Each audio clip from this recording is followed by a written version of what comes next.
reading from 1 Corinthians chapter 9, beginning in verse 15.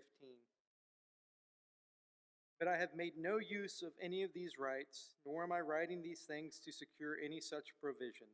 For I would rather die than have anyone deprive me of my ground for boasting. For if I preach the gospel, that gives me no ground for boasting, for necessity is laid upon me. Woe to me if I do not preach the gospel.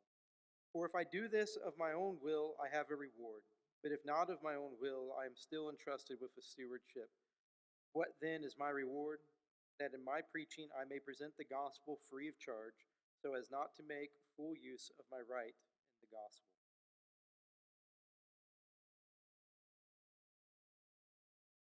Hey, good morning.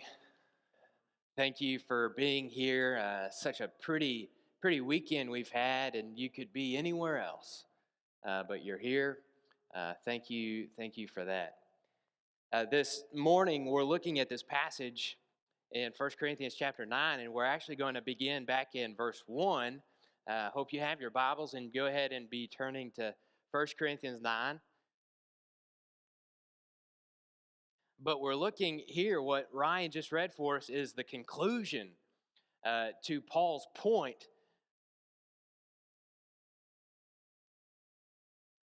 And the whole premise of this first part of chapter 9 is that Paul has this right to receive monetary support from the congregation, but he is not using his right. And therefore, it seems as if there are some people in the area of Corinth that are challenging Paul. And they're saying that he is not truly an apostle because he's not receiving support as the other apostles are. So he is arguing his case for his apostleship. And therefore, we have the conclusion that Ryan just read for us in verse 15 through verse 18. There is, I think, I was talking to Brittany.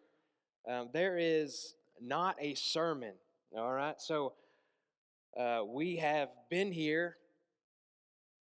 for 8 years. I don't think I've ever preached on the preacher and his money for a good reason. I don't want to. There is not very many topics that, in my opinion, are awkward.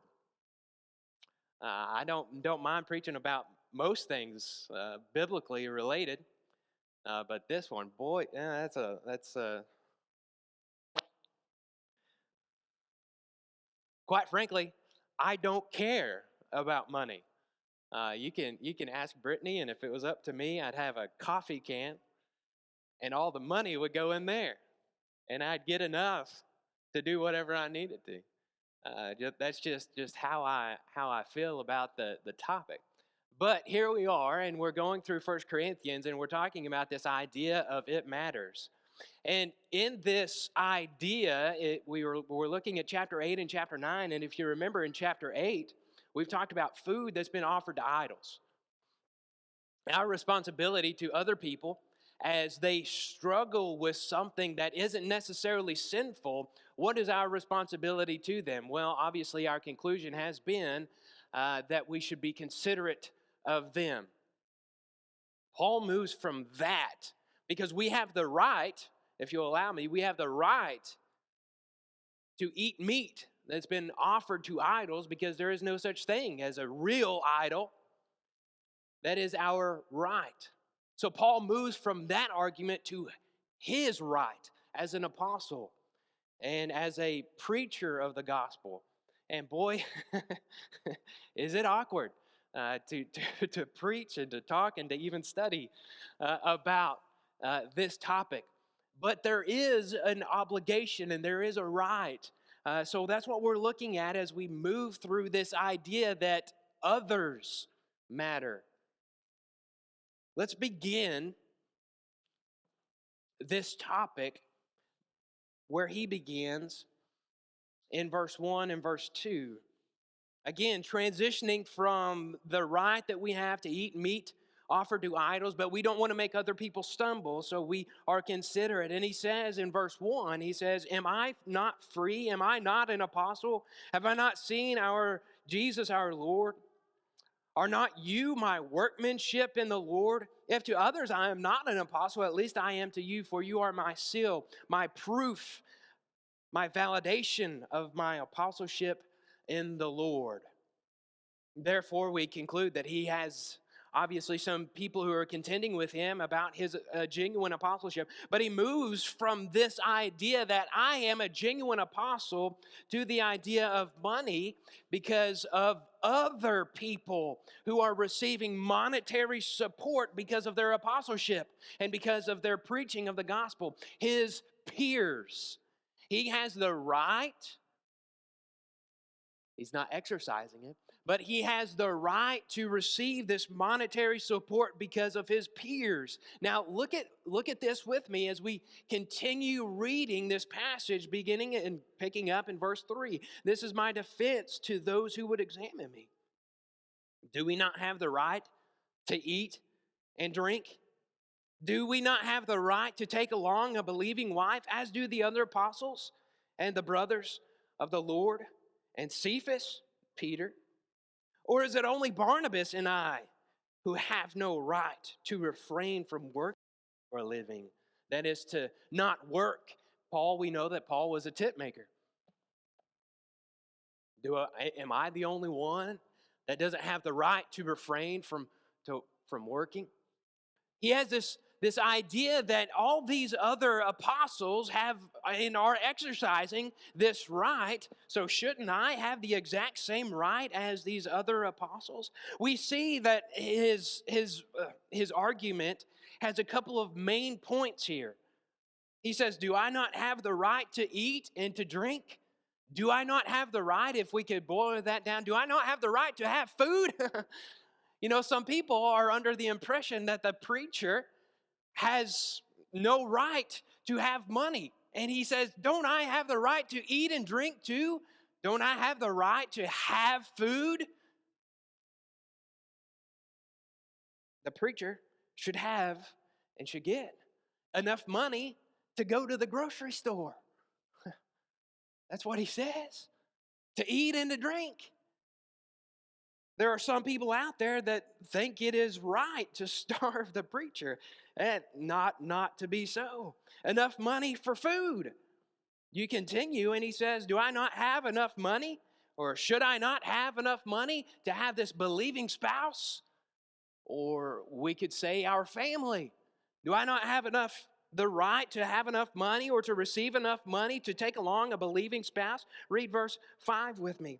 Do we not have the right to take along a believing wife, as do the other apostles and the brothers of the Lord? That is James and Jude as we know him. And Cephas, right, Peter. They have a family. You are supporting them monetarily, or others are supporting them monetarily, so that they have enough money to support a family. Do we not have that same right to take and to have a family? Obviously, Paul has that right. We know that Paul lived a single life, and he didn't exercise this right. And instead, he was a tent maker. But he says, I do have the right. Now, we're building back on this idea in chapter 8 of our rights. But just because we have the right doesn't mean that we should exercise the right. But nonetheless, Paul does have the right. Shouldn't I have enough money to have a family? Paul's argument. He has the argument because of his peers and because what everybody else is practicing and receiving monetary funds in order to support their work. Enough money for food. I mean, goodness gracious. Enough money to support a family. Good grief. He also has this point, not just based on the peers, but all workers. All the workers that have ever lived have this right to receive what they're working for. For instance, continue reading with me as we journey through this passage in verse 7. Who serves as a soldier at his own expense? Who plants a vineyard without eating of any of its fruit? Who tends a flock without getting some of the milk? I mean, all these people, we could say that this is based on tradition because we understand that the vine dresser, he eats some of the grapes, doesn't he? I mean, isn't that logical? Another tradition is that the shepherd who takes care of the flock eats some of the meat and drinks some of the milk. Doesn't that only make sense? Right? I mean, it only makes sense that someone would do this, or a soldier, he says.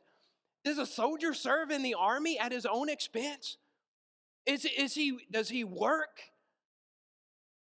so that he can serve without any pay and that the government doesn't have to? No, it doesn't make any sense. So based on the traditions that we see, the vine dresser, the soldier, the shepherd, all these people, they receive some funds because of what they do.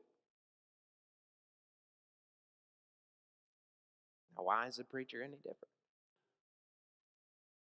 That's what Paul's argument is.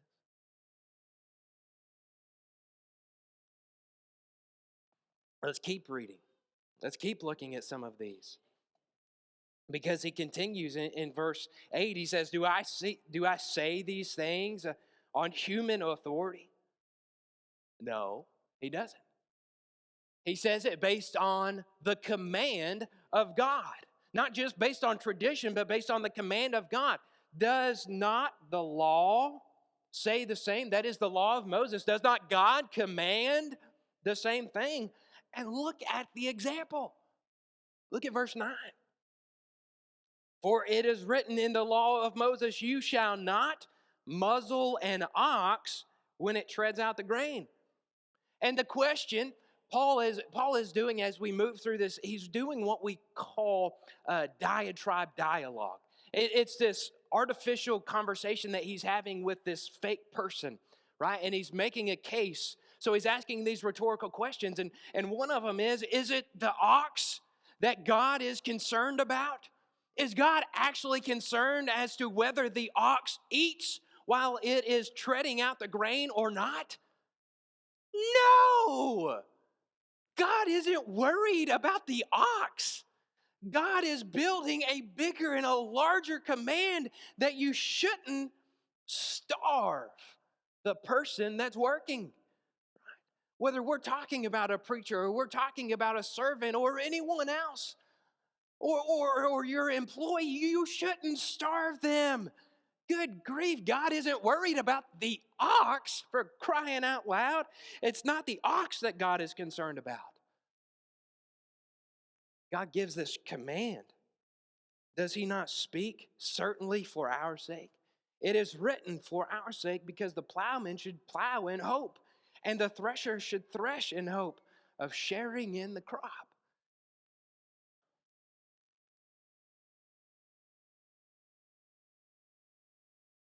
God is worried, and throughout history, God has in mind spiritual matters. And far too often we perceive them with the physical lens that we have, but if we see them the way that God sees them, it becomes extremely obvious to us. There's one idea here, or a couple of ideas that I think are absolutely critical for understanding. And one is this idea, you see it, sharing. The idea of sharing. Look at verse 12 with me. If others share this rightful claim, these other people, right? We've already talked about the brothers of the Lord. We've already talked about Cephas. We've already talked about the other apostles, right? If other people share this rightful claim on you, do we not even more? If other people are being paid, Paul says, don't we have even more of a right to do something like this?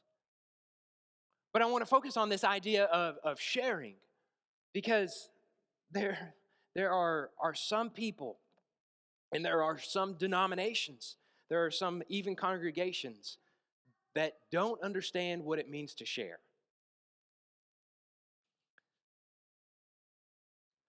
Again, let me tell you, I'm going to step off the screen. Awkward, all right? Nearly everything I'm talking about is completely awkward to me, but listen to me because we got to talk about it. The idea of sharing implies that the preacher shouldn't be the richest person in the congregation. Now, have you ever seen that? I've seen it, I see it plenty, that the preacher is getting an X amount of dollars. I've seen preachers as the richest man in the state. They have their own private jet, their own fleet of vehicles. Is that sharing? No, that's extortion, all right? That's not what we're talking about. We're talking about sharing. That is, you get a little bit, I get a little bit. Amos and Ellie, all right, goodness gracious. They might not be the best at sharing, but they get the concept. You get one, I get one, right? You get one, I get one. It implies also not the preacher isn't the richest person in the congregation, but also that the preacher isn't the poorest person in the congregation, right? The preacher should be right there in the middle. Sharing. We get it, don't we? In every other aspect in life, we get it. But far too often, when it comes to money, we're like, nah. We see extremes where we should be paying the preacher $300,000. Now, okay, if you want, I'm just kidding. I could never accept it, or could I? We give the preacher so much money. And what's the point? Why? Or the other extreme, we expect, and I've literally heard eldership say this, we expect the preacher to suffer for the gospel. We've got a problem if we expect a preacher, because he's a preacher, to make $1 million or $2, $3, $4 million.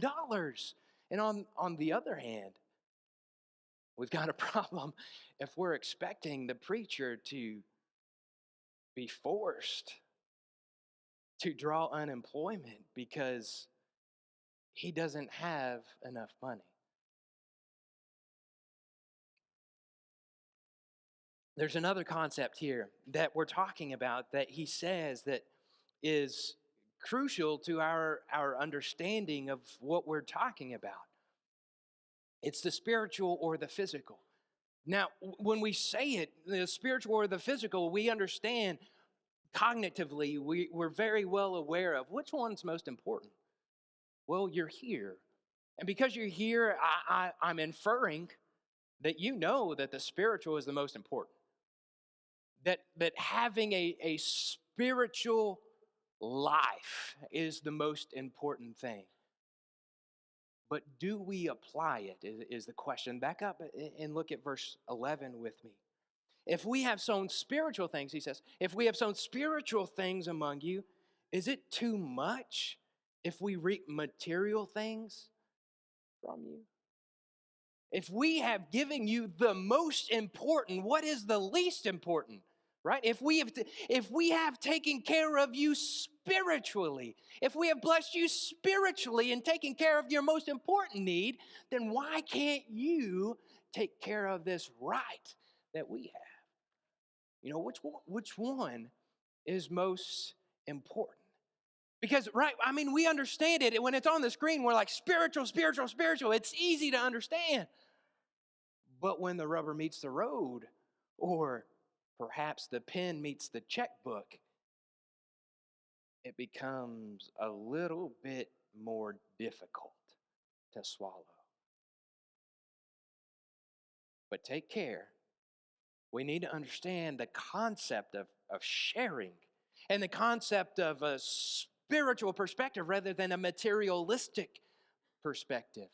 Those are crucial to understanding this whole concept of the preacher and money, or here the apostle and money, his right as he has it. Let's continue reading and continue our little journey through here, because he has the right, to receive this monetary need based on his peers, because his peers are doing it. So he should be able to do it as well. And based on all workers, right? I mean, even the vine dresser and the shepherd and the plowman we've talked about. All these people, even the ox. But he takes a turn, still in the Old Testament, he takes a turn and he looks at the priests. Right? The priests have given him this authority. Now, the priests in the Old Testament were the ones that stood in the temple and they served in the temple. They offered the sacrifices. They were, in many ways, a mediator between God and man. Let me back up and say, I am not a priest any more than you are. I am not, any more than you are, a mediator between God and man. Let me tell you something about John. When he talks in the third person, you better listen up. John ain't nothing special. John makes as many mistakes, if not more mistakes, than any of you. If you don't believe me, there's a woman sitting in the nursery that would be happy to tell you. Preachers are not perfect. But he makes his argument based on the priests, the Levitical priests of the Old Testament. Let's continue in verse 13 and read verse 14 together. Do you not know that those who are employed in the temple service get their food from the temple? And those who serve at the altar share in the sacrificial offerings? In the same way, the Lord commanded that those who proclaim the gospel should get their living by the gospel. Do you not understand that the priests that God has always provided for those who minister spiritually? For instance, we know that God's work, all right, that God's work must continue. We know that the work of God must continue and that it must go on. The priests understand that. They stand daily, it says in Hebrews, offering repeatedly sacrifices for sins. Right? I mean, we understand that the work of God, whether it's in the Old Testament under the Mosaic law or we're talking 2022, God's work must be done. We understand that. Somebody has to work. Now, we all must work, shouldn't we? He also makes the argument, or continues, and he says that God commands it. God has made this provision for the priests. Do you not know that those who are employed in the temple service get their food from the temple, and those who serve at the altar share in the sacrificial offering? Are you not aware of what it goes on in the Old Testament, how God has always taken care of it? God commands it, okay? In the Old Testament, it was commanded that you bring and you make this offering, and that after it was cooking, the priest would stick in the fork and rip out off some of the meat for himself to eat. God has commanded in the Old Testament that the Israelites take care of the priests, those who are serving in the temple. It's a common knowledge. God also provides for those who do this. God provides for them. God has always provided for those. In the Old Testament, God has always provided for these people. Even if we go back and we look in Genesis, we read about this man named Melchizedek, who was a priest of God. And you remember Abraham brought offerings to him. God has always provided for those who work for him. Shouldn't Paul have the same right? Why on earth would that negate his apostleship?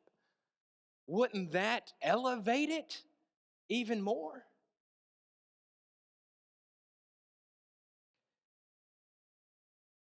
It's a shame, honestly, that there are so many people in the world who don't understand what we have talked about, who think and even say out loud that the preacher should suffer physically, materialistically, for the sake of the gospel. And it's a shame on the flip side that there are people who are under the impression that the preacher should get so much more money than everybody else because after all, he's standing in the pulpit week after week. Well, what difference does it make?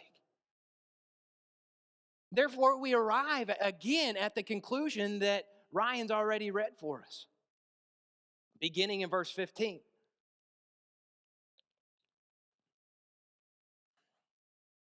Let's look at it.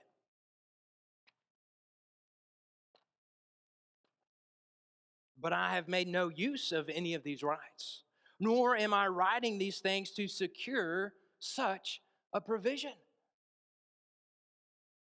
For I would rather die than have anyone deprive me of my ground for boasting.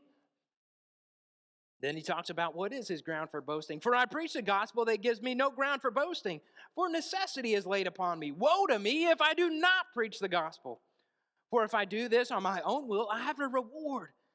But if not on my own will, I am still entrusted with the stewardship. What then is my reward? That in my preaching I may present the gospel free of charge so as to not make full use of my right in the gospel. You understand what Paul's saying now, hopefully. That Paul is doing an incredible service to the congregation and that he's not making full use of this right. Now we know that Paul spent, 18 months or so at Corinth, and he was apparently, while he was there, he was making tents and providing for his own way. But that does not negate the right that he has, which brings us back to chapter 8, and we combine that with chapter 9. Other people matter. We need to be considerate of other people. We should consider other people more significant than we should consider ourselves. But far too often, we struggle with that, don't we? And it's easy to think about number one before we think about everybody else. It doesn't need to be so. Our priority should be God at the top. Is God at the top of your list? Is he right there where he needs to be? Then under God, we should have other people, serving other people in respect to serving God. Number two, are they there? Are other people where they need to be? Then we should have ourselves last. Maybe your priorities aren't where they need to be. That's a personal question. Maybe you need to reorganize and put God number one. This is a fine example of what that means. And this is a great opportunity to get your life right. If you need to get baptized and make Jesus a priority, do it. Why would you wait? Why would you possibly wait on something so important?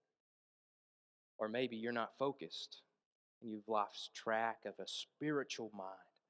Let's get back on track.